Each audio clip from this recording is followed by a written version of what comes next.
درنو او قدرمنو مینوالو په دې هیله چې د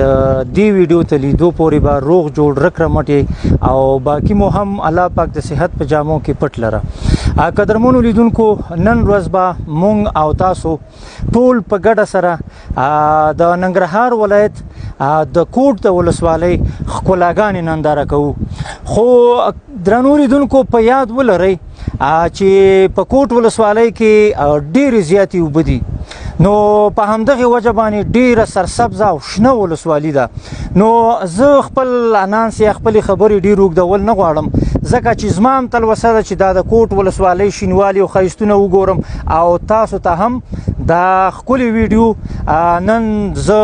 ډالۍ کوم خو د ډالۍ په مقابل کې پام کوئ چې چیرته ویډیو درنه شیر نشي ځکه کیدای شي چې د کوټ ښکلاګانې نور خلک هم وګوري نو راسره اوسئ ویډیو تر پایه وګورئ